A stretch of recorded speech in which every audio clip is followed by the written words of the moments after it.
ಮುಖ್ಯಮಂತ್ರಿ ಜೊತೆಗೆ ನಮ್ಮ ಜಿಲ್ಲೆ ಆಗಲೇಬೇಕು, ಭಾಳ ದೂರದ ಮತ್ತು ನಮ್ಮ ಜನಕ್ಕೆ ತೊಂದರೆ ಆಗ್ತದೆ ಅಂತ ಗಮನಿಸಿದಾಗ ನಾವು ಎಲ್ಲರೂ ತಯಾರಾಗಿದ್ದೀವಿ ಅನ್ನೋಂಥ ಮಾತನ್ನು ಕೇಳಿದರೆ ಮೋಸ್ಟ್ಲಿ ಇಲ್ಲೇ ಒಂದು ರೀತಿ ರಾಜಕೀಯ ಪ್ರತಿಷ್ಠೆ, ರಾಜಕೀಯ ವೈಷಮ್ಯ ಅದ್ರ ಜೊತೆಗೆ ಏನಪ್ಪ ಅಂತಂದ್ರೆ ನಮ್ಮ ಕ್ಷೇತ್ರ ಇನ್ನೊಬ್ಬರ ಕೈಲಿ ಹೋಗೋದು ಬೇಕಾಗಿಲ್ಲಪ್ಪ ಅಂತೇಳಿ.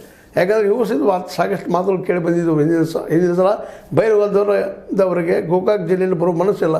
ಯಾಕಂದರೆ ಲೀಡರ್ಶಿಪ್ ಏನದಪ್ಪ ಜಾರಕಿಹೊಳಿ ಕುಟುಂಬದಲ್ಲಿ ಇರೋದ್ರಿಂದ ನಾವು ಅವ್ರ ಕೈಲಿ ನಾವು ಇವತ್ತು ಸುಮ್ಮನೆ ಆಗ್ತೀವಿ ಅಂತ ಭಯನೂ ಇರ್ಬೋದು, ಮತ್ತೇನೂ ಇರ್ಬೋದು. ಅದೇ ರೀತಿ ಉಳಿದ ಕಡೆ ರಾಮದುರ್ಗದವರು ಆಯಿತು, ಇಲ್ಲಿ ಇದಕ್ಕೆ ಇವಲ್ಲಪ್ಪ ನಮ್ಮ ಸಪ್ರೇಟ್ ಏನು ಬೇರೆ ಕೊಡ್ರಿ ಅಂತ ಮಾತದ.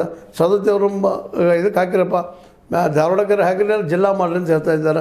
ಇವೆಲ್ಲ ಟೋಟಲ್ ಗಮನಿಸಿದಾಗ ಇವತ್ತಿನ ಈ ಸಮಸ್ಯೆಗೆ ಯಾರ್ಯಾರು ಕಾರಣ ಅನ್ನೋದು ಅವರು ಸುತ್ತ ವಿಚಾರ ಮಾಡಿಕೊಂಡು ಈಗ ಪರಿಹಾರ ಸಹಿತ ಅವರು ಕಂಡುಕೊಳ್ಬೇಕಾಗಿದೆ. ಯಾಕಂದರೆ ಆಗಲೇ ಗೋಕಾಕ್ ಮತ್ತು ಚಿಕ್ಕೋಡಿಗಳನ್ನು ಜಿಲ್ಲೆಗಳನ್ನು ಘೋಷಣೆ ಮಾಡಿದರೆ ಇಷ್ಟೊಂದು ಇವತ್ತು ದೊಡ್ಡ ಪ್ರಮಾಣದಲ್ಲಿ ಇವತ್ತು ಮತ್ತು ಇನ್ನೂ ಎರಡು ಜಿಲ್ಲೆಗಳನ್ನು ಮಾಡುವ ಅನಿವಾರ್ಯತೆ ಬರ್ತಿರಲಿಲ್ಲ. ಮತ್ತು ಇದನ್ನು ಹಾಗೆ ಮುಂದೆ ಬಿಟ್ಟರೆ ಇದು ಹೆಚ್ಚಾಗಿದ್ರೆ ಕಡಿಮೆ ಆಗೋದಿಲ್ಲ. ಕಡೆಗೆ 15 ತಾಲೂಕು ನಮ್ಮ ಜಿಲ್ಲೆಲ್ಲ ಮಾಡಲಿರುವಂಥ ಪ್ರಸಂಗ ಇಲ್ಲಿ ಬರ್ಬೋದು ಇದು ಬೆಳಗಾವಿ ಜಿಲ್ಲೆಯಲ್ಲಿ. ಅದಕ್ಕಾಗಿ ಈಗ ಸಣ್ಣದ್ರಲ್ಲೆಲ್ಲ ಮುಗಿಸ್ಬಿಡೋದು ಭಾಳ ಯೋಗ್ಯ. 4 ಮಾಡಿ ಬಿಡ್ರಿ, ಏನಾಗ್ತದೆ ಸಣ್ಣ ಕ್ಷೇತ್ರ ಆಗ್ತಾವೆ, ಅಭಿವೃದ್ಧಿನೂ ಆಗ್ತಾವೆ, ಫಂಡ್ ಚೌತಾಗಿ ಬರ್ತದೆ. ಜಿಲ್ಲಾ ಅಂದ ತಕ್ಷಣ ಸೆಂಟ್ರಲ್ ಗೌರ್ಮೆಂಟು ಬರ್ತದೆ, ನೀವು ಕೊಡ್ತೀರಿ, ಜನರ ಅವರ ಶೈಕ್ಷಣಿಕ ಸಾಮಾಜಿಕ ಆರ್ಥಿಕ ಸ್ಥಿತಿನೂ ಬದಲಾಗ್ತವೆ ಅಂತ ಎಲ್ಲ ಸಾಧ್ಯತೆಗಳಿದ್ದಾವೆ.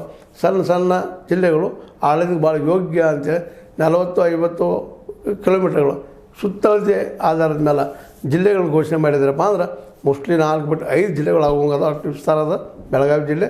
ಮತ್ತು ಇದು ಒಂದೇ ಜಿಲ್ಲೆ ಇರೋದ್ರಿಂದ ಇವತ್ತು ಕೆಲಸಗಳು ಸರಿಯಾಗಿ ಆಗ್ತಾಯಿಲ್ಲ. ಮತ್ತು ಆಡಳಿತಾತ್ಮಕ ಏನಪ್ಪ ಅಂತಂದ್ರೆ ಅಲ್ಲಿ ನಿಧಾನತೆ ಇರೋದು ನಾವು ನೋಡ್ತಾ ಇದ್ದೀವಿ. ಒಟ್ಟಾರೆಯಾಗಿ ಇವತ್ತು ಈಗಿನ ಪರಿಸ್ಥಿತಿಯೊಳಗೆ ಜಿಲ್ಲೆ ಘೋಷಣೆ ಈ 4 ಆಗಬೇಕು ಅನ್ನೋದು ಒಂದು ದಟ್ಟವಾಗಿ ಕೇಳಿ ಬರ್ತಾಯಿದೆ.